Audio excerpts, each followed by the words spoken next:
The Nikki Glaser Podcast. The Nikki Glaser Podcast. Here's Nikki. Hello, here I am. It's the Nikki Glaser Podcast. Welcome to it. It's the first podcast of the week for us. All right. My mom is here, everyone. Hello, What's up, Julie? everyone. Back by popular demand. Whatever. People like it. I'm sure. Yeah. And Thank you. I gotta say, I wouldn't want to hear someone, if I was like a fan of someone's, I wouldn't want to hear their mom on the podcast unless they were the same around their mom as they are not around their mom. Right. That's like, you think they're gonna be kind of like, I just don't like when people change. And I definitely am different around you. I can be like a worse version of myself because I can be mean because I revert back to being a bratty teenager. But I don't think I'm different in this terms of like what I share. No, I think you're very loving lately. Lately? Yeah. Okay. Letting it go, you guys. I'm reading the book, letting go. And I'm is that letting part go. of it? Yeah. Well, you know, you're not going to be around forever. What's the point of being for a knowing mean? that? And yeah, Or like being a brat. exactly. There's just no just point. load it on. Let it go. And load it on. load it on. off. No, load it on the kindness. Oh, the kindness, like And the load it love. onto you. Yeah. Okay. All right. I love it. I could tell you the same. Yeah. Gimme. I'm giving it. Load it on. I'm going to give it. Brian Frangi's here. Hi, Hey, Brian. I'm not related to anybody here. Load it on, Brian. Brian, we're gonna see your family though. I invited Brian to come open for me in Florida Yes. next week. Oh, wow. We're doing Fort Pierce and Daytona. Oh, so fun. And next weekend, so if you're around, but Brian was like, these are the most advantageous dates you could ask me to do because my mother lives in Fort Pierce. Oh, my How? God. I never even heard of that place. yeah. No offense Where to anyone in is Well, Florida. she it? lives next to Exactly. Fort Pierce in Port St. Lucie, which is like 5 minutes from there. But it's very close to her house. Which is where Andrew's parents lived. Well, my so mom weird. moved I there only get in, podcasts. in Oh, okay, retirement. gotcha. Because of Andrew's Yeah, parents? she wanted to go live near Andrew's parents, and Who wouldn't? Honestly. But no, she I already. still don't even know where any of those places are. An hour or so, or an hour and a half north of Miami. It's on the Atlantic Okay. coast Oh, of okay. Florida, in the middle of Gotcha. several Got major it. cities. But it's become a Yeah, so retirement hotspot. There's quite a lot of boomers that live there in certain communities. It's where Mar-a-Lago is. It's around where there Brian's- is. Oh, Yeah. that's right. Andrew's Yeah. dad got married at Mar-a-Lago. Oh, God, And they I forgot that. Yeah, isn't that, That is weird? such weird trivia.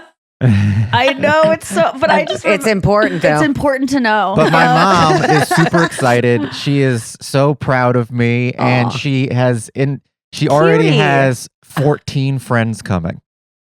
Yeah. Oh, my Well, God. you know, I can comp you a great deal of tickets. I don't have a ton of family and friends in Fort Pierce, and I get several Oh. comps. So Well, you didn't even know where your it mom was, doesn't so. need to. If they can afford tickets, okay, buy them. But if they're like, if anyone's But if pinching they're- pennies at Right. all, Retired on fixed income. yeah, do not. I don't want them to Aw. pay to see me. I can't have Using that. their Social and that Security doesn't go for check. everyone listening, but it's just if you know, Right. there's certain. Listen, if you're really hard up and you have no money and like you'd love to see me, if you write me on Instagram, you know if I see it and I have comps, I'll give you one.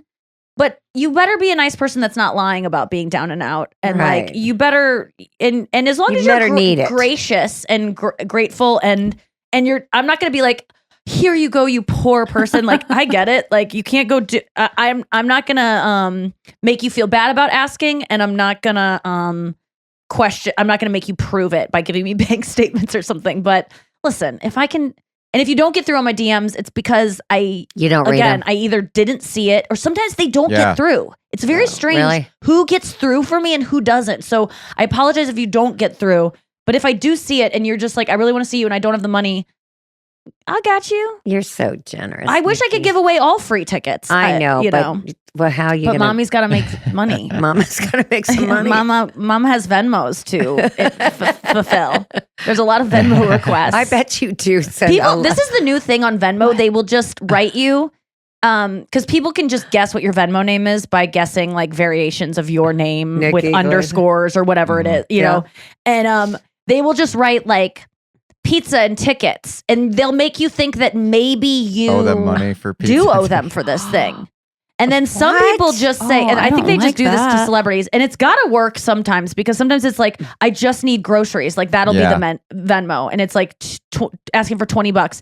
And if I'm in a kind spirit, I might just go, all right. I think I've one time fulfilled it. Please don't send me tons of them Never because I again. won't. Oh my God, But, like, you're gonna get it. This guy asked for $300. Listen to this: Airbnb and candles.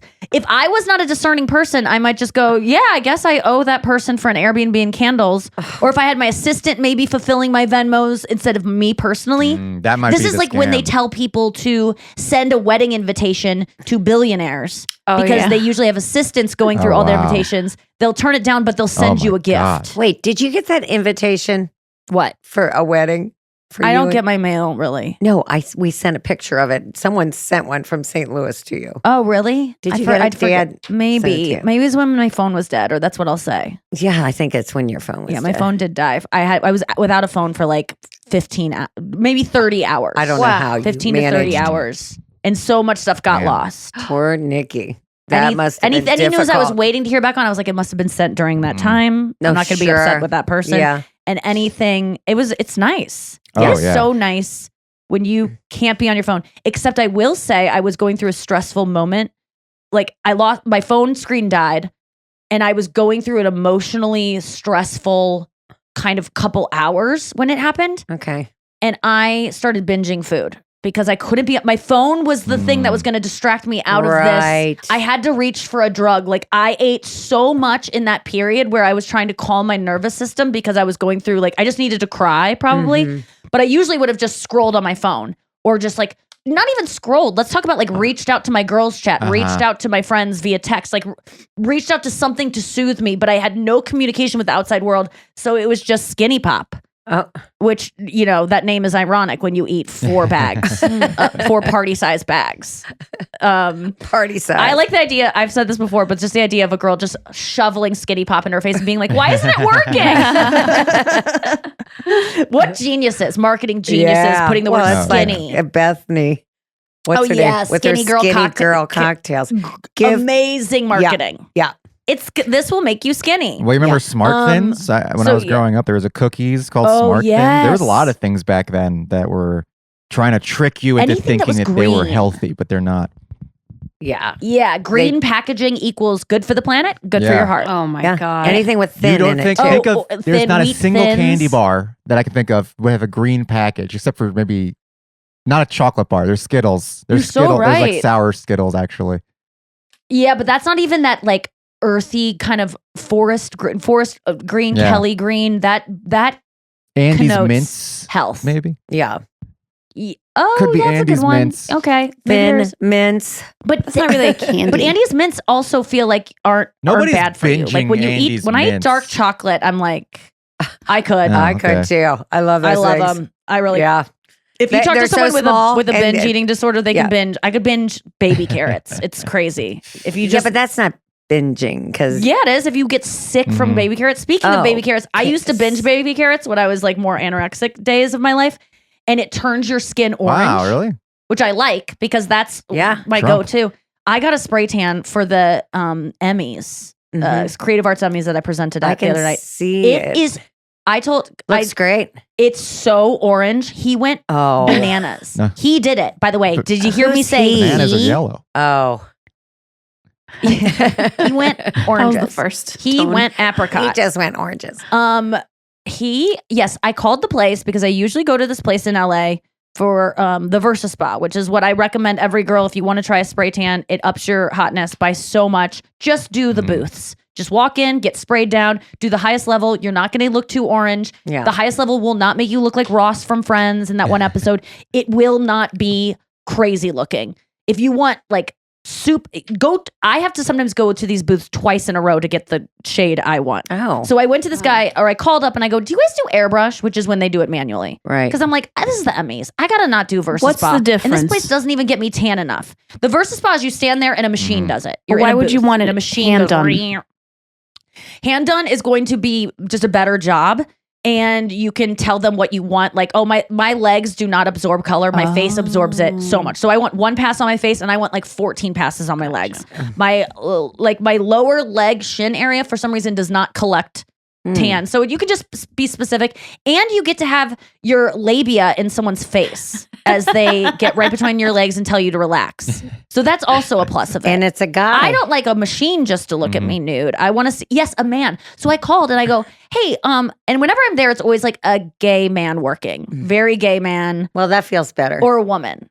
And so I just called up and was like, do you guys do airbrush? And I assumed they'd have a woman airbrush or like a very, very gay man. Right. Which is maybe even that. I'm sorry. Oh, like, God, it wasn't any of those either. no, one it of was like those. this. The guy answered and he goes, what do you need this for? And I go, I usually come to you guys and I get the Versa spot. And he's like, no, let's do airbrush for you. And I was like, let's? Like, is this you and the company? Like, I got a girl who will do that, or is this let's you? But I can't really ask that. And by the time I'm off the phone, I'm like, I think I hung up and I'm with Chris. He's getting fitted for his tux, and I'm with my friend Stacy who's fitting him. And I'm like, you guys, I think I just agreed to have a man spray tan me, and I get nude. Like I have a nude thong on, but that's just. But everything else, this person gets to just get up in, and so I got there. And I was right. Man. Oh my God. He was just a guy. He was totally asexual to me, and probably I was to him. Right. But it was a man, and that was a little weird. I would not. And he be kept telling okay. me to relax. I was butt God. naked, and my fingers would be a little too like Barbie-like, and they need to be. And when I take photos too, when I'm doing photo sessions, I always like my hand will be like clamped or like your fingers are supposed to be loose, and it's so hard to remember to do that. It's so hard modeling. But he kept telling me to see your relax. hands if you got underneath. Nothing. Okay, good. No, he wiped me clean. Like he's efficient, and then he came in and was like rolling out the areas and like just getting right up next to my nipple. Like but wasn't looking at me sexually. Was leaving the door open a lot of times to leave, and I'm like, there's people walking by. Like, Oh he my just didn't God. care. Luckily, I'm a person who doesn't care about Right. being naked. I don't see myself sexually when I'm not in the mood to be seen sexually. I don't think anyone else can sexualize me, and I honestly don't care if someone does. Really? It's when I really don't care.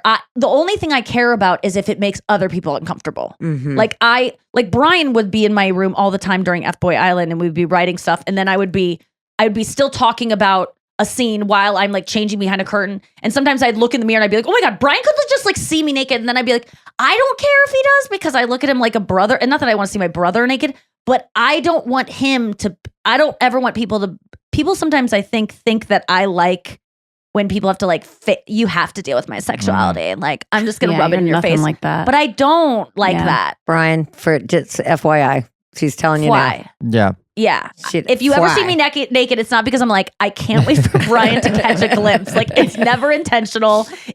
And I see myself. You just don't care. I know. It's not that I don't care. I care about other people's experience. Gotcha. But I'm I saying, don't care about personally, me. you don't care if anybody sees you. If naked. someone tells me they jerked off to me or that they were turned on by me, it does not matter. It doesn't impact me. I wish I had that feeling about Wait, when what do people you don't feel? want to fuck. When people don't want to fuck me, that's what I'm offended. Okay, what do you feel when people say I did that?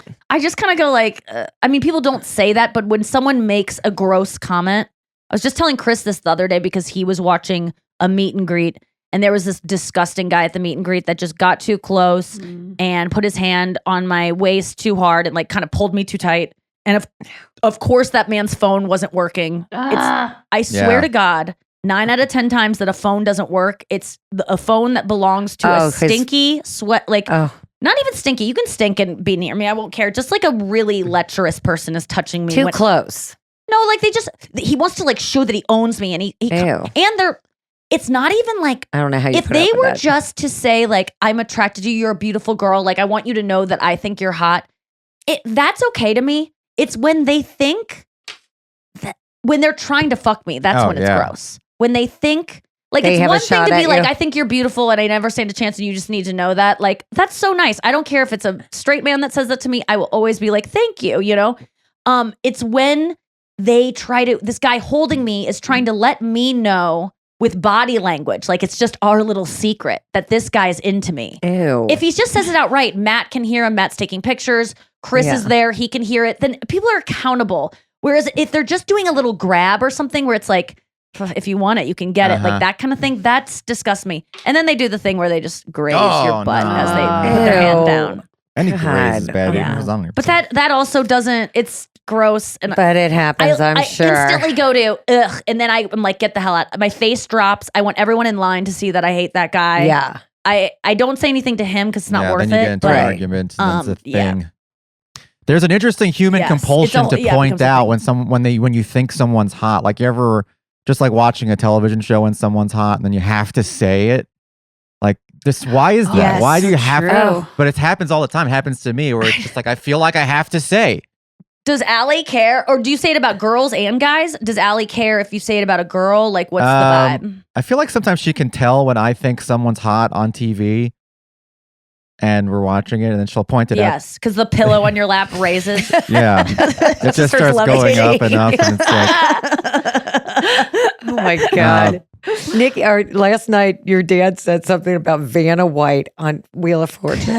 I was like, are you serious? He's going, boy, she still looks good. I'm like, oh, well, that's a rude thing to say because that is like something you could achieve. well, I'm just like, well, yeah, she's very wealthy and all she does is work on turning all she has letters. to do is turn letters, and the rest of the day she can do Pilates. I'm like, you've got to go to the bins. You've got to go. You got to jump. What are you doing all day? You could be doing what Vanna does. Hell, no, you are. I agree. And her job is to look hot. Your job that's is not. her job. She makes a lot of money looking you hot. inspired my joke that I have where when guys say someone's hot, that's just clearly hot. Like I remember Tim Convey, Chris's brother, one time years ago. This is long before he was married, and I'm sure he does not feel this way about this woman anymore now that he's married. Right. But I remember him being like, "Man, I'm a J-Lo guy," and I was like, "Interesting."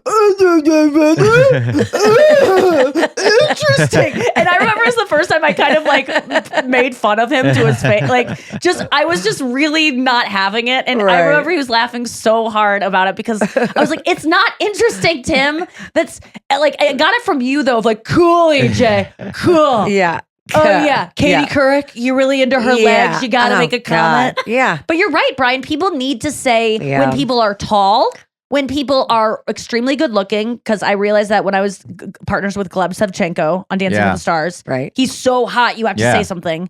And also to him or just people just say it to him. They just go, "God damn it!" Like it's just. But I want to know the psychology behind that. Why do you feel like you have to? Like sometimes you see someone who's really hot. Like if you have a waiter or something who's super hot, like and you're just getting served, like there's this. You have to like resist the temptation to point out the fact that they're hot. Why? I think we're resisting that urge with bad things too, but we know bad things. No one wants to hear that to their face. So I think oftentimes we let the good things out more. Like no one's gonna go, Jesus, you're ugly. You know. No, I think being pretty is a nice thing to say to people. So I think we probably verbalize it more, but we think both extremes. Maybe. No, I think people think I have really good taste. Like I'm saying, he's hot, and that's my taste. Like, don't I have good taste? Like somehow like no one else they're knows attractive that. too like because they can sense it. You said it. Well, this gets us on to actually, it kind of sets us up perfectly for what I want to talk about, which is the Jo Koy monologue at the Golden Globes. Oh yeah, and it's about taste. We're gonna get to it, but taste is a big factor in what I think went wrong with that monologue. Okay, and I think that. You can pride yourself on good taste. Some people do have good taste. And when I point out if someone's good looking, I do want them to be like, oh, well, she's not just saying like, I have an ego about my level of taste, which is not correct. It's just my dumb ego saying that. Right. Which I am reading this book, Letting Go. And I just got to a chapter about pride. And pride apparently is one of the easiest things to let go of. But you should not have pride in anything, is what this guy argues. Pride is the number one way to think you're better than someone, to think you deserve more, and it's the number one way to be let down and to have an ego about things. If you just are like, I'm grateful that my family is well-to-do, instead of like, I'm proud of my lineage. Oh. It doesn't mean you did anything. Right. And this guy pretty much is the same Sam Harrisy, like, you didn't do anything being born into this family. Your brain was not your choice. You got lucky. You don't get to be proud of your brain. You can be grateful for your intelligence. You don't get to be proud of it like you did something, because that's actually a really selfish thing to be. But then we all seek people, like all I want to, you hear celebrities all the time. I just want to make my parents proud. Like, if you guys suddenly weren't proud of me and were just like, I'm just grateful she's talented, I don't know how I'd stomach that. But we'll unpack it later, right after this. All right, let's talk about the Golden Globes. Jo Koy, did you watch it, Mom? Yeah. And Brian, you watched it. Noah, you watched it. We're giving a late take because it's now Wednesday. Right. And He's already been seen out and about, talk. not giving a shit. Oh. good for him. That's good. I guess I'll start with that. I liked his response to it of saying like, yeah, I'm not going to lie. It really hurts. I will say that Mike, I have endless questions for the behind the scenes of how this all went down. And who was writing for him or what? Well, I have some answers in that way that I'm not going to exactly share, but what I will share is that I desperately want to know, did he go to the after party? Oh. What was it like backstage after the monologue, throughout the show, after he threw the writers under the bus? Did the writers come up to him? Like, they probably did because writers are professional and they have to as soon as you come on stage, they flank you and go, okay, here's the next bit, what we're going to do. And they go over everything after he's just thrown them under the bus. I think that would be an amazing thing to hear about. And I also want to know if he was able to sleep that night. And if he got any sleep, how much was it? When he woke up in the morning and woke up and opened his eyes, did he cry? Was there anyone there to support him emotionally? Like, what was his self-care in being bludgeoned by at every angle for literally everything he said? Yeah. There was no even point of like, I mean, there was a little bit of like, well, he just got this gig and this is a stuffy room. Some people came to his defense, but I think by and large it was a onslaught of negativity that I don't know that I would have been able to handle. Brian, anything to say about those points? That sucks. I mean, you don't get credit. It sucks you don't get credit for the effort or the amount of time that you had to put in any effort to do something. No. People just look at the final product and they judge it regardless of whether it took you one day to do or it took you 1 year to do. It's like when I write a script, if I submit a script to somebody, sometimes it takes me 2 weeks to write a script. Sometimes I'm working on a script for 6 to 8 months. The person reading the script doesn't know or care about how they're just reading a script and they're going to judge it next to another script that maybe someone worked 10 years on. And so it's the same with a monologue. Yes. It's like, it doesn't matter how long it took. It just is what it is and it's being presented. And I feel bad as a comedian for Jo Koy because I think the audience was not fair to him just as fellow performers. The audience was filled with fellow performers who were watching this guy try his best and didn't give him fucking anything. Just give this guy a break. They seemed so uptight. They seemed better than they wanted to be. Yeah. They wanted to judge him and look down on him because they all think they're better than him. Michael Chase said it so perfectly. He said no one in Hollywood respects comedians. They haven't been up for Oscars. There's no Oscar for best comedy. Hollywood doesn't respect comedians. They looked at him as less than. Disgusting. And by the way, here's the other problem is not only that are these smug people who are also self-important and have been told and it's now award season, they're all nominated. They think they're the most important people on the planet. Right. They're a gift to society that they have done some role that they didn't write that they just were good at because they looked the right part. They had the right genes. Like, I'm sorry, but Kieran Culkin, amazing as Roman, as my favorite character. Right. One of my favorite characters on my favorite TV show of all time, Succession. He is Roman. Yeah. There's no acting. Right. He gets up and gives How a speech, lucky of and it him. is Roman. Yeah. There's obviously talent in what he does. Like, he Right. brings other things to that character, but it's not. I've been saying this forever. Acting is not that big of a deal. I don't think any of it. I don't even think being a comic is that big of a deal. It's all we're not saving the world. But these events make it seem as though we are. So it's also just, we all know this. It's just pomp and you bullshit. really do get an insight into how someone is treated on the red carpet too, because you see, like, I was watching an interview with Timothée Chalamet who was coming out, and the interviewer was just sucking his dick for 5 minutes, just saying like, "You have the best fashion. Ugh. What are you wearing right now?" Did he get Kylie's permission? Yeah, and then Kylie came out and said, "Excuse me." No, but can you just imagine? 24/7, your entire life, you're just getting your dick sucked left and right by every single person that comes, from the valet to your friends to your family. Just, you could not be a normal person. These people should not be normal. They should be smug assholes like they are. there is no other way in which they would turn out. We would all be this way. I think there's varying degrees. I mean, I don't know that if I would have been, just actors are already so self-important because they're not usually that creative of people. They are within what they work, for what they do, they're creative, but they're not writing stuff. They're just kind of dull. Like I just saw an interview with this actor who everyone is just fucking jizzing over. Not going to say who it was, but I'm he's gonna check and guess. so not interesting. The interviewer was carrying the whole interview. It was like, could you say one funny thing, one thing that makes you have any charisma? That's right. the new word for riz. Right, I've heard that. And it was like, no, he's just hot and he's good in this role. We like his character. Well, you know how. Anyway, I'm what sorry, I I keep will interrupting say, though, your point. You know how. No. Boring. Think about the hottest person in your school or the hottest person you know. How boring are they?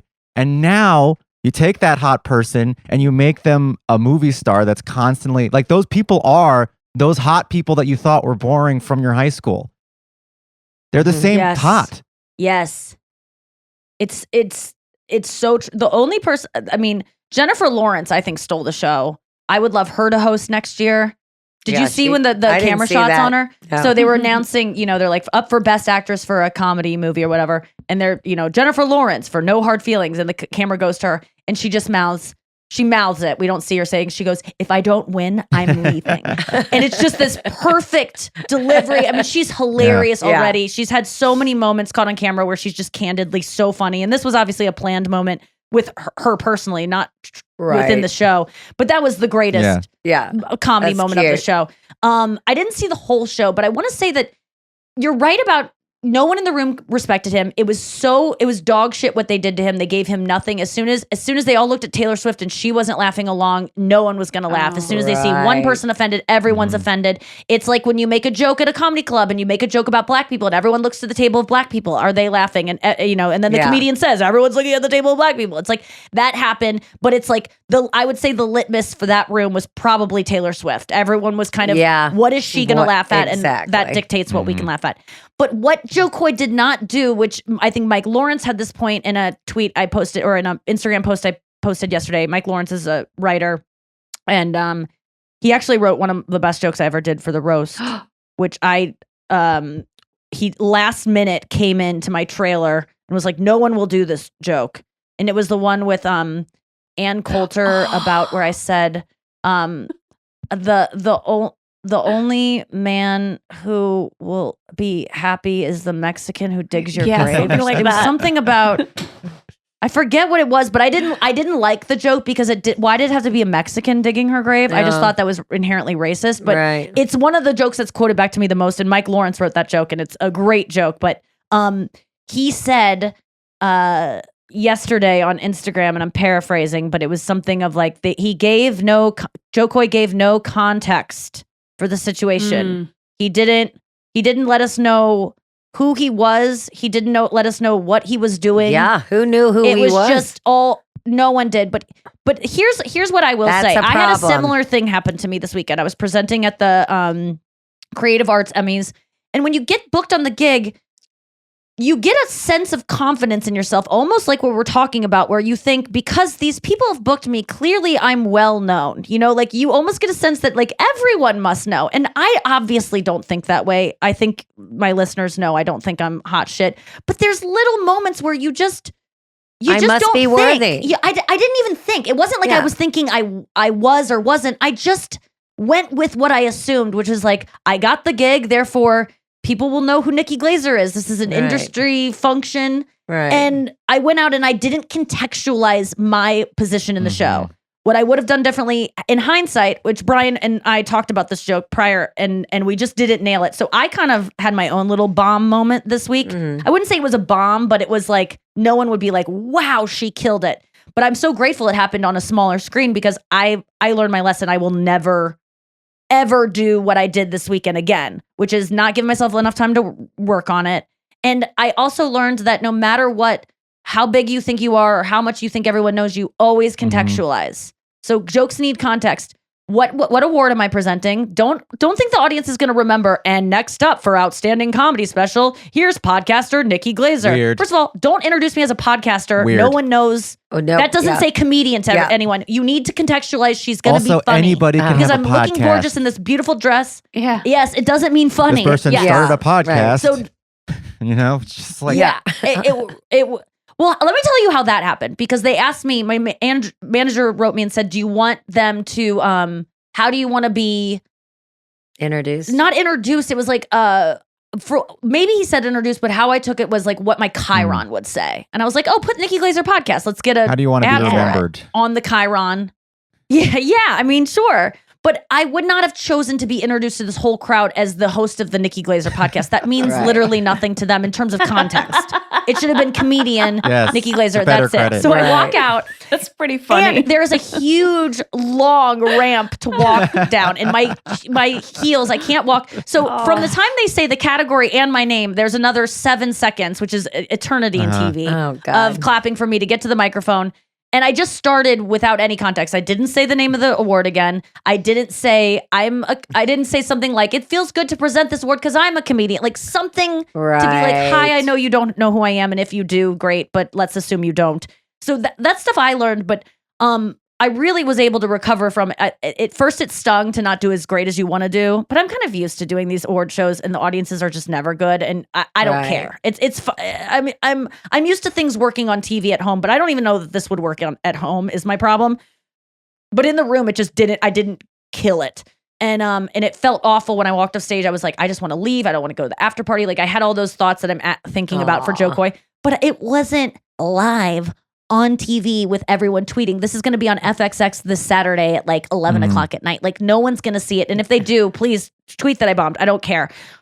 Because I learned my lesson. Like I stayed in this zone of like, why did I do that? I could have worked harder. I had the script before I decided to start working on it. Like I could have gone about all these regrets, but instead I was just like, there was no world in which I was going to do any of that. I didn't do it. It didn't happen. Next time I'll kill it. And the next time I would have fucked up too had I not had this happen. I'm glad There you go. that I learned a lesson. You just got to learn lessons, and that's okay. And I should have learned this one. I wish I would have thought more, but like you can't help yourself if you don't think of something. Oh, God. You know, when you go, I totally didn't even think of that. Like Right. sometimes dad gets mad at you because you can't remember something. Julie, we went there Always. last week, and I go, why are you mad at her for, do you think she chose to forget that? I don't even know how you do that. I don't even know how that's possible. She doesn't mean to forget it.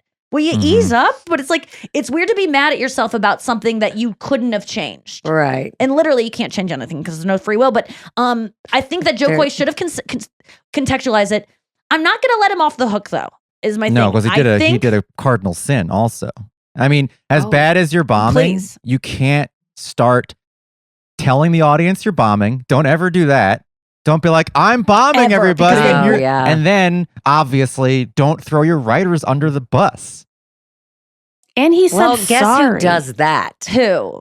You know, all the late night talk shows, like Seth Meyers will say, well, I didn't write that joke. Or he'll throw that out I a don't lot. think they'll say I didn't write that joke. They'll go, well, that one's a clunker. And it's inferred that maybe No, he'll say, so-and-so wrote that joke. Here's the difference. The context of a late night show is that there are writers. True. And those writers are constantly churning out stuff. There is not most Yeah. people think Jo Koy wrote this Yeah. himself. And that Yeah. is the way it's supposed to be presented, and you're not supposed to break that fourth wall. You can, but and I understand Gotcha. what made him do it. I get it. I don't Well, he know was that I would have done bombing. differently in his position. I wouldn't have, because Jo Koy is Jo Koy, and if I were Jo Koy, I would have done the same thing. But my point is, I saw that as not as extreme, but a Kramer type moment of you're bombing. You don't know what to do. There is a surge of anger when you are bombing. And also when you're bombing and you're like, fuck Yo, you guys. I've done like, it. He had a fuck you in him because they were deserve to be yelled pieces at. of shit, not giving. Because Yeah. when the first joke that bombed, they could have been nicer. It wasn't like he was doing really bad yet, Yeah. you know? My tits falling out. Thanks, Mom. You could just say, I'm just, Mom, I just want you to see my boob. And as long as you're comfortable Once again, with it. I'm My not shirt just came comfortable with that. undone. Check out the YouTube, guys. Go to the YouTube. But I could see myself when I'm bombing, like there's this, I can't describe it. You've had it before. You know when you just get like a rage? Yeah. Like just an like angry I'm rage. screwing up. No, it's like, it's like the Dane Cook joke where you trip on something and you get mad and like, who left that thing out? But it's like, you're just flailing. embarrassed. Right. It's a Yes. desperate And so flailing. he had a rage in the audience. It's a survival desperate flailing, technique. and you are absolutely to blame anything else. To blame, and Dad is really good at this, and I've almost I get it from Dad. Poor Of like, AJ. no, Dad. He said, "What are you guys going to talk about?" I said, "Probably you." I know. I loved when you said that. I was like, "Whoa, she's not holding back." Just don't listen. Yeah, just don't listen. Yeah. Just kidding. But no, I mean, in our family, we're quick to go like, well, I would have done that, but you didn't do this. But you didn't do this. But like, it's always it's not my fault. Why could I have done better if something else would have been going? Which is true a lot of times. I mean, he could blame his writers. He didn't have to leave his big shoes laying there Yes. in my pathway. Yes. Yeah. But it isn't their fault. The writers, I don't care how bad these writers were. If they were bad, I don't think they were. But if they were, what I think happened is that he chose bad jokes. Well, I listened to it today. I didn't think it was that bad. The boobies joke. That was bad. The Barbie that was joke one of the worst jokes I've ever heard. It was really bad, in my life. So it bombed. But I know where that joke came from. I know. I don't think it was. I think a woman could have even written that joke. I don't think that was. It was a sexist joke. It was dumb, but it wasn't like, I'm not mad about it. Like, why would they say Oppenheimer's based on this novel and Barbie's just based on a doll with boobies? I'm mad that it's bad. You know, it's not about, you know, it's when Jerry Seinfeld says, I'm not mad about that he's pretending he's Jewish.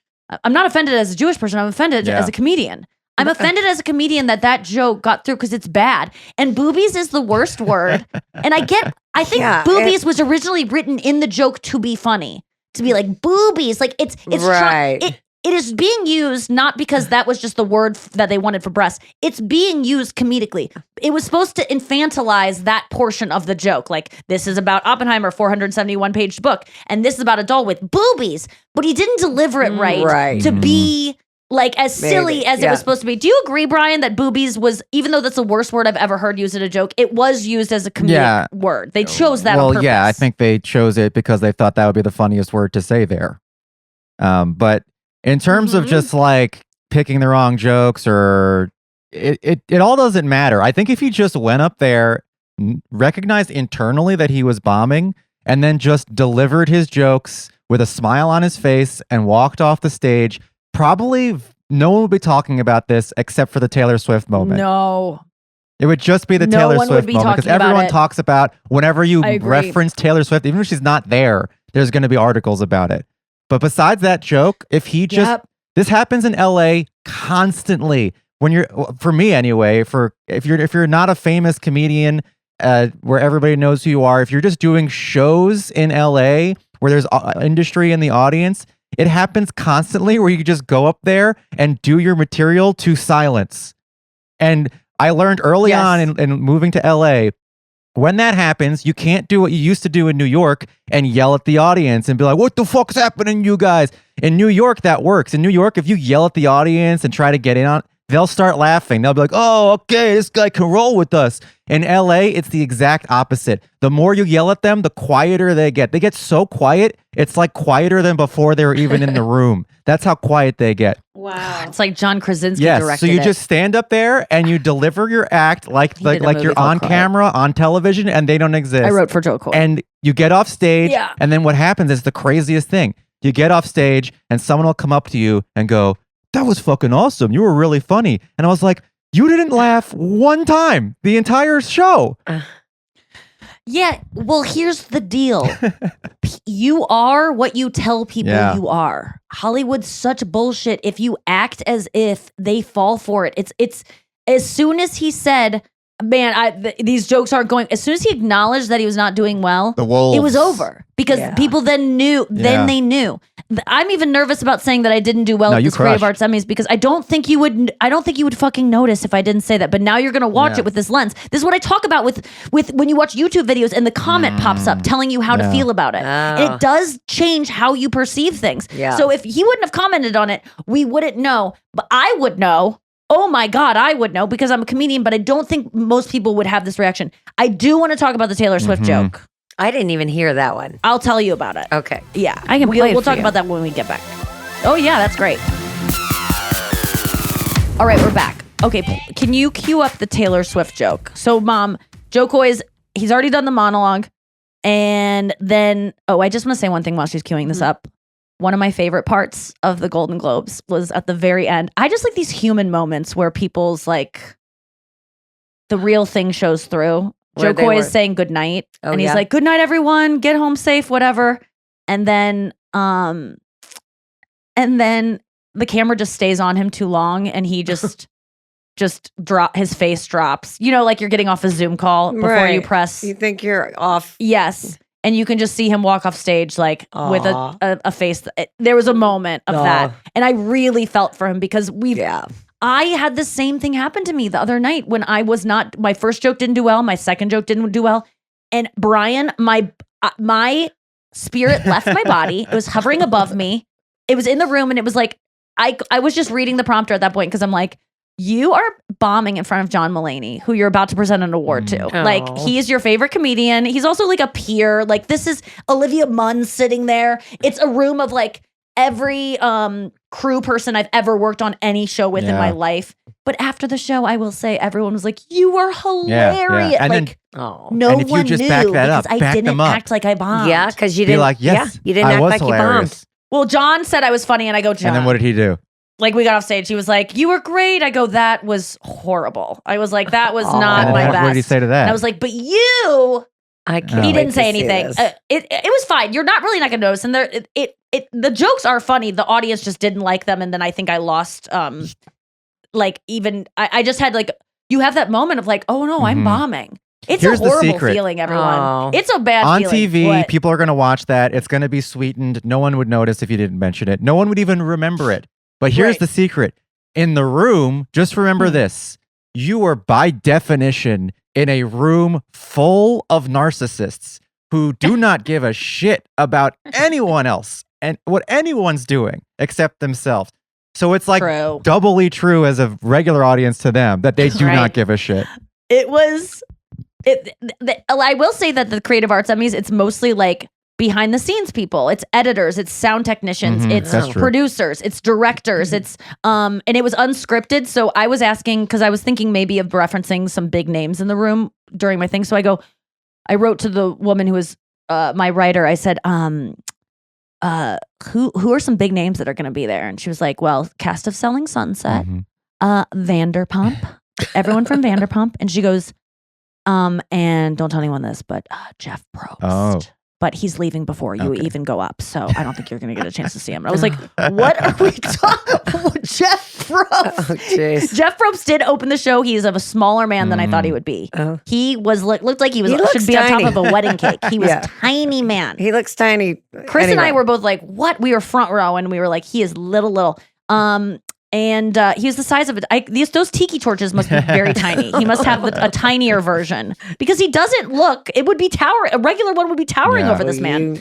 You know that the creative team made those smaller. Yes. For him. Well, there's one part of my favorite movie, Pop Star, where we watched it the other night. Yeah. Remember, they're going through his list of people working for him. And he has a perspective man. And they're like, what's that? And it's like, that's a man that's shorter guy that stands next to him in photos so that he looks taller.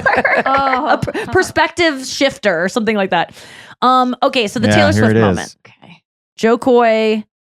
I haven't watched this yet. I haven't heard it or seen it. I've just seen pictures. I can't There's handle a it. moment in goes. this clip that he can't help, but I think it's the funniest moment. Oh, it's the best part, Brian. I actually did hear it and I laughed so hard. Okay, let's listen, everyone. As you know, we came on after a football doubleheader. The big difference between the Golden Globes and the NFL, on the Golden Globes, we have fewer camera shots of Taylor Swift. I swear. It's just more to go she to. takes a drink. Sorry about that. No laugh and takes a Okay, sip I of had to close my champagne. eyes. I had to close my eyes. Why? Why do you have to close your eyes? Because I don't like her reaction. No, why did she even react to that? It's not that terrible. No. Agreed. But I don't think. the fact that he said camera, like I've done that before because you're reading a prompter and you don't know what's Oh, next. And so you think yeah. it's a different word. And so you're like camaraderie and you're like That really hurt. camera. And so that's what happened. That's what made the joke bomb. If he would didn't deliver the it. joke's not good to begin with. That is no shade. I've written 1,000 horrible jokes in my life, even when I'm trying my best. It's no shade. I really don't mean anything by that. It's not a good joke. Yeah. But I will say it is a good joke for Taylor Swift because it is victimless. It is not mean to her. Right. It is not saying anything mean about her, even slightly. So the what's idea the that big she deal? could be offended by this offends me. Oh, I see. As a Swiftie. So you don't want to look at her and see her react. She didn't really react. She just took a sip of her drink. And I choose to believe that Taylor Swift just didn't know it was about her. Oh. Or heard her name, didn't understand, maybe just assumed it was offensive when it wasn't. But there is no way she was actually offended by that. And if she was, we have a problem. I don't think she even reacted. She just took a drink of her drink. Here's what Chris thinks, and I think it's a good idea. Chris thinks that she had planned. She's Taylor Swift and she's at the Golden Globes. There's a camera in her face. She knows there's going to be a joke made about her.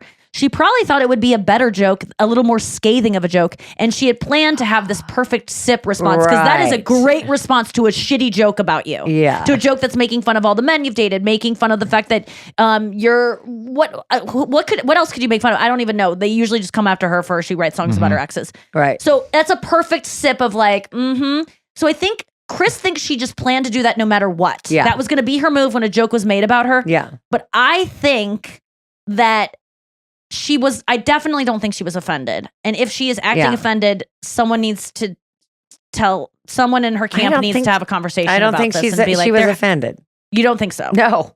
I think she was just taking a sip of her. Just like Chris said, she was going to do that regardless. Because if you're Taylor Swift, though, and you accidentally made it look like you're offended, do you double down and go, hey, I want to say I wasn't offended. I just planned to sip and the sip was at the wrong place. Or do you double down and just act like you were offended? So that you don't look like you did like something. later on, I think she's getting a lot of press. Yeah, like he's getting so much heat for this jab. She's so above where this. He skewered her. So why would if I were Taylor Swift, which I'm not, and also she's way busy and probably doesn't give a fuck. Right. I am just looking for her to say, Jo Koy, it's all good. Like I didn't even understand the wonder joke. if he's It was a miscommunication. knows that this is happening. She's 100% aware. Oh, this is huge. This is really? Yes, she knows. I think she knows. I hope to God she's not offended by that joke because as much as I love her and as much as I never want anything mean to be said about her, there's no one who's exempt from having a joke written about them. You aren't Muhammad who people can't draw or whatever. Like this isn't like you aren't. Do you know what I'm saying? Like that's the only thing that I can think of. Like we don't make jokes about it because we're all scared. Or Jada Pinkett but even is the that now Muhammad. is fodder I again. think that my the theory celebrities. is that she didn't even hear the joke, and because her name's not mentioned until the last word. She probably wasn't even listening to Jo, just like the rest of the audience wasn't. Why would she be?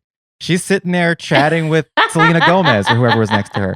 And then she just hears Taylor Swift and she takes a sip. I bet you she was expecting a joke to come after that. Yeah. Honestly, Jo Koy's up there going, if you listen to the joke, because he... and then she hears Taylor Swift. And it's like, what? She's like, oh, this is about me. I have said jokes. I have butchered jokes because I'm reading them from a prompter and I forget what they are and I forget the inflection and you're just kind of reading the next word a million times. Yeah. But that joke, it was not already good and it was completely butchered. The audience didn't. You're supposed to talk and joke.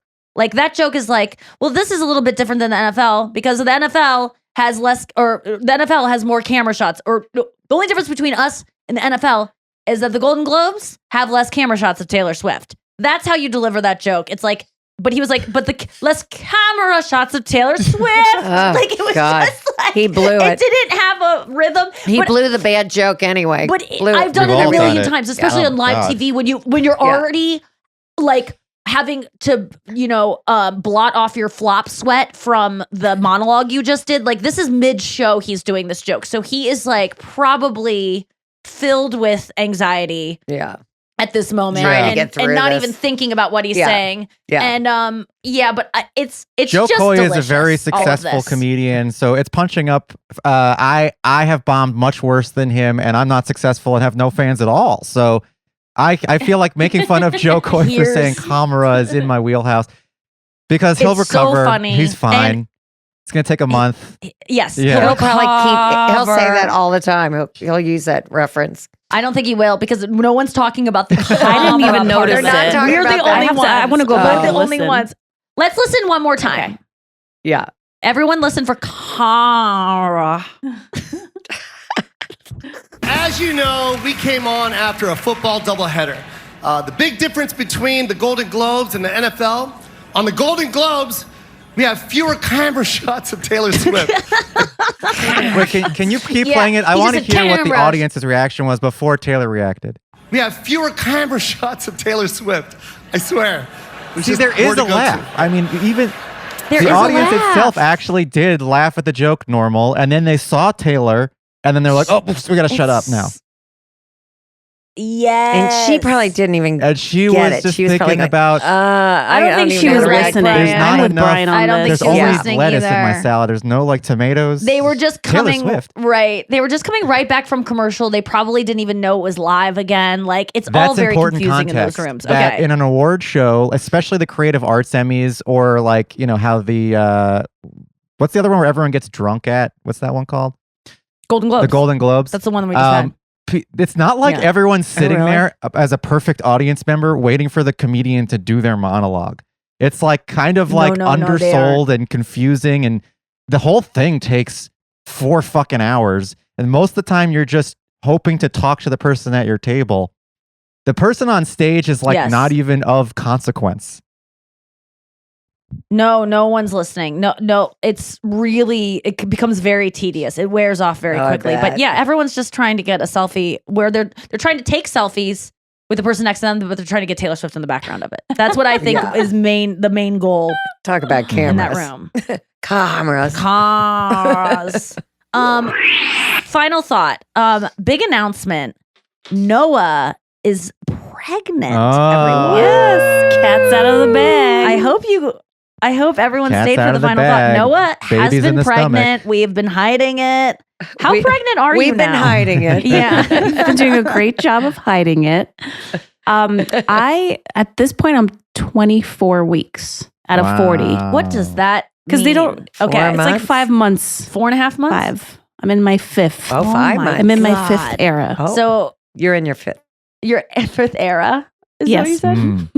5th month era. What is it? So Okay. exciting. So you're due when? End of April. Oh, an oh April my baby. God, you're God, about that to feels be like a mother. That is right away. so Yeah. soon. I know. Yeah. What is your feeling like? This is the thing I wanted to ask you about because you mentioned it on Girls Chat. When you tell men you're pregnant, they get like horny. They just What? buckle at the knees. I love it. I don't know what it is. What is this? They love it. Like, where have you experienced this? Like, who finds out and like has had this kind of response? I want to know everything. So women are also very supportive and like everyone's like super excited and happy to hear about it. And I guess like most of my social interactions of the day are at my jujitsu school. And yeah. when you tell men that you're pregnant, I don't know what takes over them, but something happens. They just get like weak in the knees and they're so excited and happy and start asking you all these questions. And I'm just like, whoa, it's Wait, is there a horniness to it No, though? Like, I think that's what I think, inferred. No, I think there's it's not? like it's innocent. I don't know what it is about it, but it's like, wow, they're taking such an interest in me, and I don't feel. Is it because they know that you've had sex and they're thinking about sex, kind of, and they're thinking of like a No. man coming in you, and they're just like kind of fired up. I from get- that? I think that's subconsciously. I always want to run away when I start feeling that a dude is like sexually attracted to me. I think I really relate to you in that way, but I didn't feel any of that. It was just kind of like, oh, wow, they're so like impressed with me. It's like an impressive like, "Get accomplishment. and then Well, it and then is. when I tell them that I'm 40, then it's like, whoa. Oh, then people love wow. it. You know who loves that? Women. Mm. Yeah. Women, They wanna love hear that. all we do. Yes. Our whole girls chat is just sharing old women who are pregnant. Well, not yeah, that you're old, like, it's- but women, like, we just love it. Everyone Yeah, loves it's- a woman over 40 You know who who's pregnant. doesn't We love just- it though? Great news. It gives us You know who time. doesn't What? love it? Too. Doctors. The medical industry, because Yes. I wish I had a brain to Geriatric. write comedy, because there's so much comedy in what I've gone through, the process. Like, first of all, just because I'm 40, I'm high risk. There's like all this like language, like Immediately. negative language around it. Anxiety-inducing language. Don't they call it then a I had- geriatric? pregnancy? Okay, so I think they changed that. Yeah. I had at a certain point you draw blood to take a genetics test, and in the form that I filled out, I had to check off the boxes that said first trimester geriatric pregnancy. Yeah. And I told the nurse, I was like, geriatric, really? Yeah, that's what they call they're it. changing it. I think over like 37 or something. They're I think they are old changing bitch it pregnancy. Yeah, old bitch. And then if you want to take maternity leave and They're changing it to and you go through that whole process, it's not called, well, You just cut out. Noah, we can't hear you. Can't hear. You're gone. Nope. Brian, I can can you hear hear? you. I can't hear Noah though. Man, this is her time Yeah. to shine. This was Noah's big Oh. moment. This is the pregnancy announcement. This is what we do to I know, mothers. You know, silence like, them. I'm sorry. You know what this is this how is? it's This going is to big start for me. pharma. I just, This is the medical community. She was about to talk about the medical community, and they shut her down. Yeah, who's stepping in? Yeah. Someone should research this. There's something going on here. Yeah, she was about. So what I can infer is that, I mean, I would guess we'll just have to hear about it on the next episode. But Yeah. I'm very excited for my pregnant So friend Noah. exciting. It is oh so my exciting. gosh. I just want to know though. We really can't hear you. I want to know more. Well, things. Arizona baby coming. Mm. I don't know Very what's dry gonna. air out there. I don't Good know why place to her make mic's not mattresses. working, but.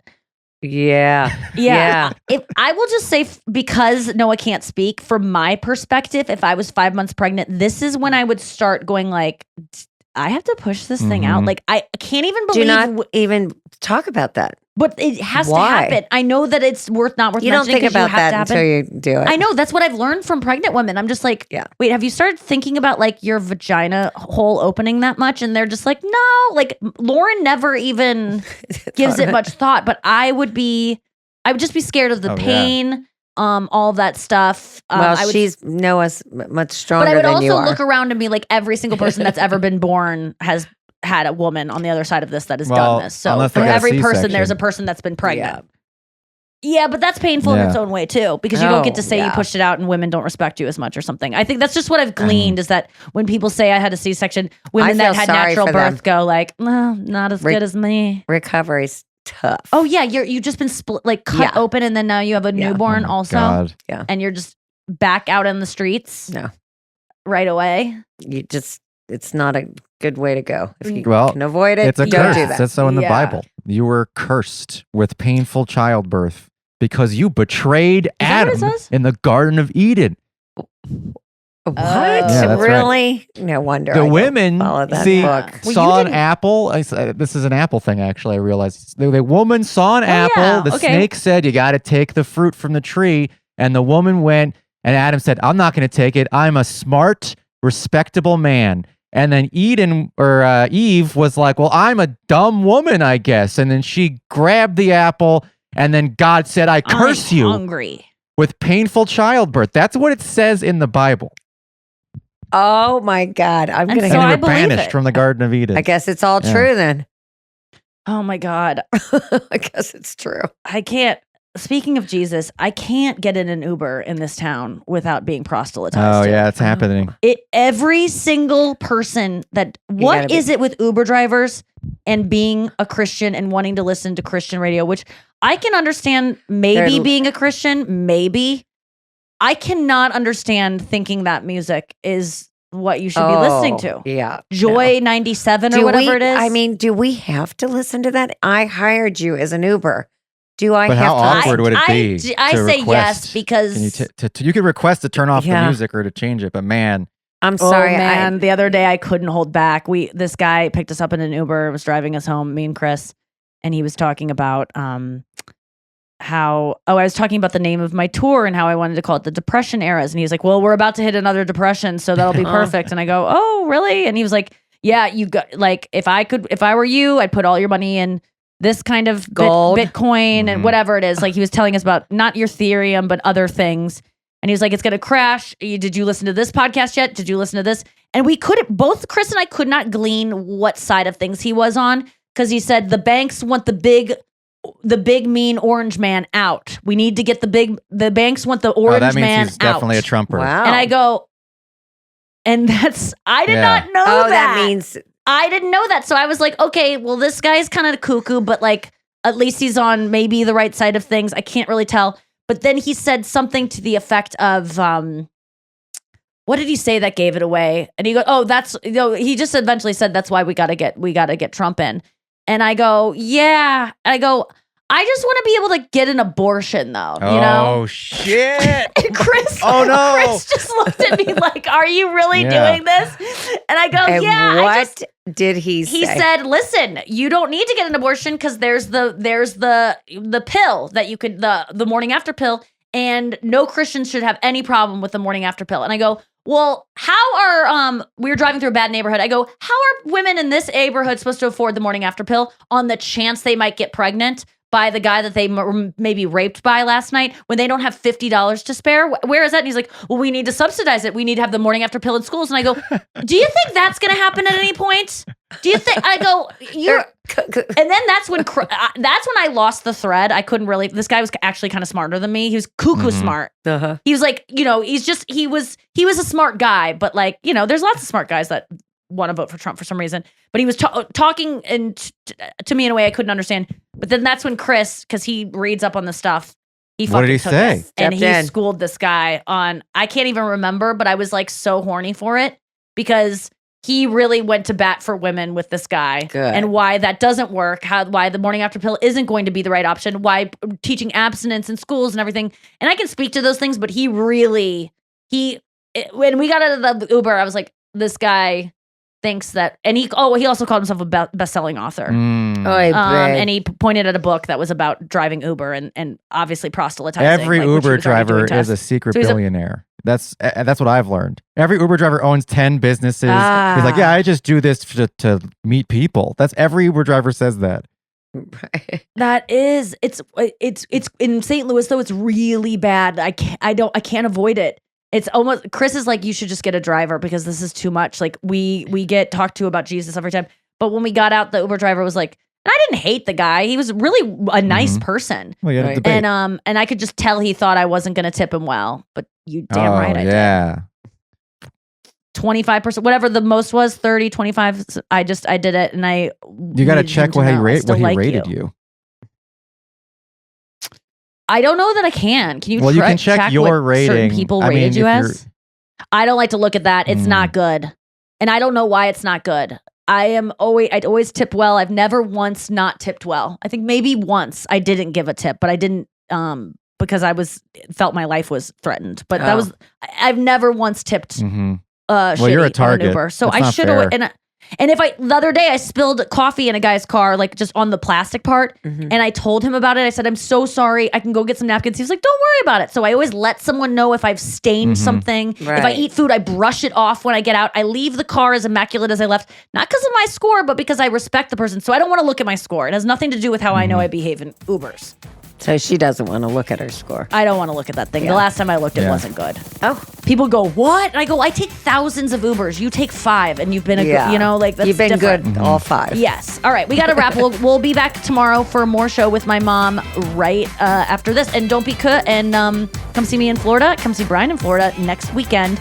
I think 18th and 19th. 19th and 20th. Probably 19th and 20th. And 19th and 20th. Okay, thank you. Don't be cut and just listen to the tomorrow show. It'll be just us in 5 minutes when we record it.